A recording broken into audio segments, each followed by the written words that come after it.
Avi, you know, some time ago, we thought about the future 10, 20 years away from now, or 50 years. Now we have to think about the future tomorrow. The future is already here, it's just not evenly distributed. When you look at the future is extraordinary. The future brings tremendous promise if we will it.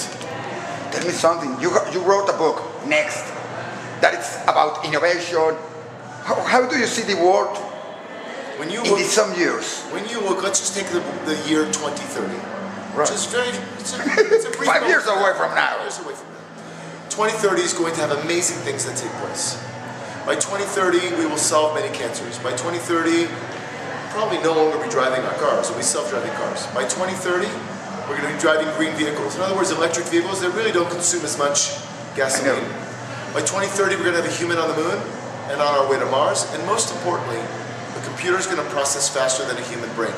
And what does that actually mean? Yes. It means that we're going to have thoughts that we didn't have before. And it means that we'll be able to solve some of the greatest challenges that we've had until now for as long as humans have walked the earth. Now, when you really fast forward this amazing movie, by 2100, so 75 years from today, we will have already experienced another 20,000 years of human change. And I want to remind you, we've only had 4,000 years of recorded history. So the world that our children and our grandchildren will inherit will fundamentally be different than the world that we experience today. It will not be recognizable. And so we have this great gift, this great obligation to bring more light to the world and make it a better place and solve the greatest challenges facing the earth. Poverty, energy, disaster resilience, AI, space. These are all challenges that we can and that we must solve. You know, you talk about obligations, you talk about major changes and many areas. But we have also a responsibility because from what we are seeing more rich people, more less people, more poor people. We are getting a bridge between both of them. Is there anything, what is the major, I don't know, challenge for the future in these areas? Here's what I will offer you this, that when you look backwards in time, yes, humanity is in the best place that we have ever been. The vast majority of the planet has electricity. The vast majority of the planet has running water. The vast majority of humans have toilets. Women no longer die when they give childbirth, for the most part. We have literacy rates that are higher than they've ever been. And so I would offer you that humans are in an extraordinary place, that we are positioned to go far beyond our greatest dreams and narrowing the gap between the rich and the poor and giving those that have the least amount more than they have ever had. And what do you think is the tendency, the trends that we're going to see in the future? We have to, I don't know, bet on artificial intelligence, I don't know, quantum computers. What do you think is going to be the most important trend? You know, sometimes it was the Industrial Revolution, then it came internet, then it came artificial intelligence. So the three most important trends over the course of the next 75 years are AI, quantum computing, and space. Now I want you to think of AI as like the body, okay? Quantum, which is processing power of a computer, that's like the nervous system of the body. And it actually makes it run faster and faster and faster and faster. And when you combine space, AI, and quantum, the countries that dominate those industries, we're going to inherit a multipolar world. The countries that are going to lean in and really focus on space, AI, and quantum are going to dominate the world.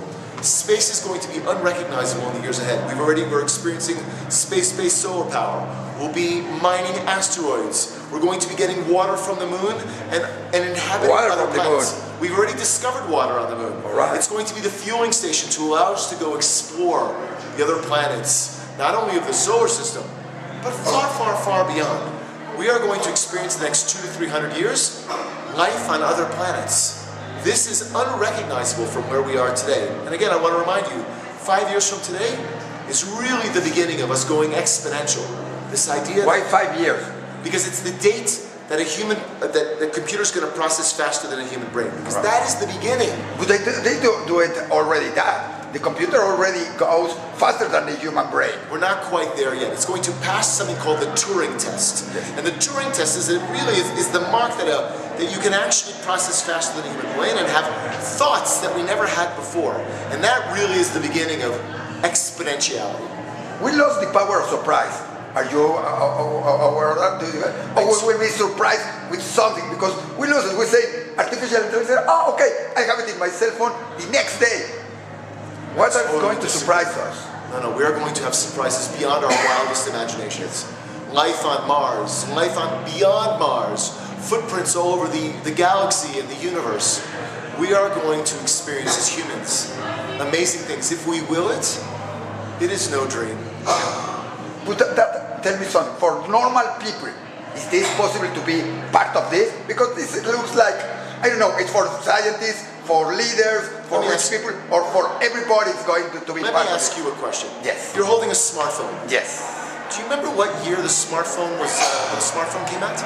No more than 10 years ago. 10 years ago? No more than 10 years. Is that right? Less than 10 years, I would say. Less than 10 years. It's 25, it has to be 2015, 2020, 2017, something like that. What if I told you it was 2007, 2008? Would you believe me? You can't live today without your smartphone. Yes, I know. You leave your smartphone and we get anxious. Yes. Can you imagine? So now we're going back only a few years back to 2007, 2008. Can you imagine where we're going to be in 2040? No, we're going to be... There's going to be many, many surprises that await humans. We cannot imagine life before the smartphone. The innovations that are coming ahead that are going to cure the sick, feed the hungry, help the needy, and make the world a better place. My friend, we're only getting started. We're only getting warmed up. Our best days most certainly remain ahead. Tell me something. You are in Mexico now with the Ilan organization. You talk about Israel and Mexico and United States. How do you see this collaboration? It can be possible. It can be. What will it bring to us? I'm extraordinarily hopeful. When you look at the grand global challenges that we face on the planet Earth, Yes. I challenge you to look at Israel. And Israel is solving those grand global challenges. And the challenges that Israel has solved are challenges that you experience here in Mexico when it comes to water security, poverty, energy, disaster resilience. Israel has already started to create innovations that are solving all of those challenges. Take, for example, drip irrigation, which I see everywhere in Mexico. When you look at just water technologies in general, when you look at things in your smartphone, the collaboration that can take place between Mexico in particular and Latin America writ large.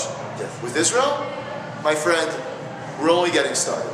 We're talking about innovation. Just to finish, can I finish it? What do you think it has to be the direct, let's say, the way in innovation? In what do we have to concentrate more? In what areas? Because many people think innovation is new things. It's not really. It's improving things. Which one is the way we have to be? So there's two ways to look at this. There's from what Peter Thiel calls from 0 to 1, which is really from going from nothing to something. And there's 1 to infinity, which, to your point, improves the innovations and makes it much better. When you ask which one we should focus on, I would say to you, both. But the real question that you're asking is, how do we go from 0 to infinite? And I would offer you is to really focus on between the difference between darkness and light. When you focus on innovations that bring light to the world, because technology can be used for good and it can be used for evil. But as long as we focus on innovations that bring light to the world and make it a better place, when we dispel darkness and we bring light, we're ultimately doing extraordinary things for humans and making the world a much, much better place. That's incredible. We have to talk about next. What is next? Because it's a new book. Tell us a little bit about what we're going to find. It's interesting stories. What we're going to find in next. Next, the brief history of the future focuses on 13 grand global challenges that look at countries, ventures, individuals that are solving each of those 13 grand global challenges in part and really forming the foundation of the destiny of humankind. And it's an exciting book with stories that will surprise you, that will illuminate your life, and ultimately I hope will inspire you to do your part to make the world a better place. We are going, and with your inspiration and what we're happening, we will be doing. Just to finish, muchas gracias. The last question, just to finish. Is there something that inspires you and surprises you that you say, I can't believe it, and that's my inspiration? The Lubavitcher Rebbe inspires me. The Lubavitcher Rebbe, who was an extraordinary man of our century. All right. And the Lubavitcher Rebbe would always say, a little bit of light dispels a lot of darkness. And that we have this great privilege and obligation to make the world a better place and ultimately perfect it. And we're living in an extraordinary era where everyone, each and every one of us, has this great privilege and obligation to make the world a better place and dispel darkness with much, much light. I love it. Thank you very much. Mucho gusto, gracias.